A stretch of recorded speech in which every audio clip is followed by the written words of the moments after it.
আমার ছেলে মেয়েকে যারা এতিম করছে তাদেরকে জানি ফাঁসি হয়, আমি আর কিছু চাই না।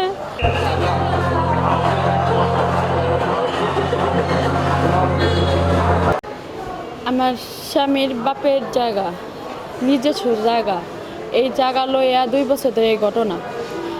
আমরা পুলিশের কাছে গেছি, তারপরে বিচার বসেছি চেয়ারম্যানের কাছে, তারপর কাগজ কলমের সব কিছু জায়গায় আমরা পাই। ওনারা জোর করে দাবি বলে করে যে ওনাদের জায়গা, কিন্তু কাগজ কলমে তারপর পুলিশে তারপর চেয়ারম্যানে ওখানে বসে টসে দাবিতে আমরাই পাইছি। তারপর ওনারা জোর করেই করে। এখন এই ঝামেলা জায়গার জন্য আমার স্বামী জায়গা বিক্রি করে ফেলবে। তো মালিকে বলছে তো তুমি জায়গা বিক্রি করবা, তাহলে জায়গা ওখানে বাউন্ডারি করো। সে কী করছে, আজকে বাউন্ডারি করতে গিয়েছে।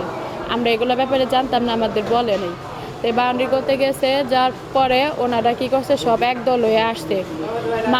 মানিকের পোলা রহিম, ইয়ানুস, তার রহিমের পোলা হয়েছে অপু, দীপু, আজিজ, তারপরে হয়েছে সাফি, আরও অনেকজন, ওদের নাম আমি অত জানি না। ছেলে মেয়ে, বউ, শাশুড়ি, মা সবাই একজোট হয়ে আমার স্বামীকে মারছে।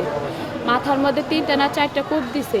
আমরা এই ঘটনা জানি না, আমরা পরে শুনছি। শোনা পরে দৌড়ায় যায় দেখি আমাদের বাড়ির এই মাথায় অনেক দৌড়, এক জঙ্গলের ভিতরে ফালায় দিয়ে আমার স্বামীকে ফালায় দিয়ে ওরা চলে গেছে।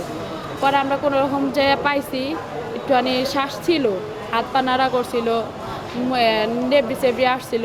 আমার চাচা শ্বশুর, আমি, আমার শাশুড়ি কোনো রকম ধরে একটা অটোতে দিয়ে যাইতেছিলাম। সেই রাস্তা পারে ওরা সবাই একজোট হয়ে, ছেলে মেয়ে বউ যা আছে সবাই একজোট হয়ে অটো রিক্সা থেকে, চলতি রিক্সা থেকে আমার চাচা শ্বশুরকে এই কলা ধরে ফালাই দিছে চলতি রিক্সা থেকে।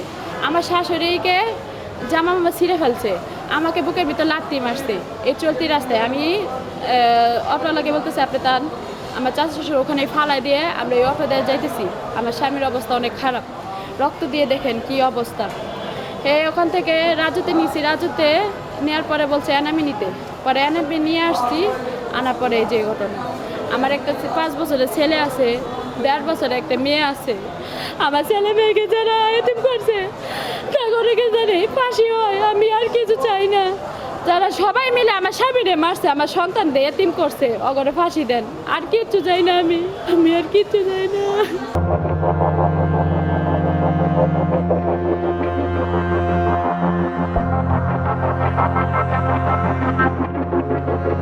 Thank you.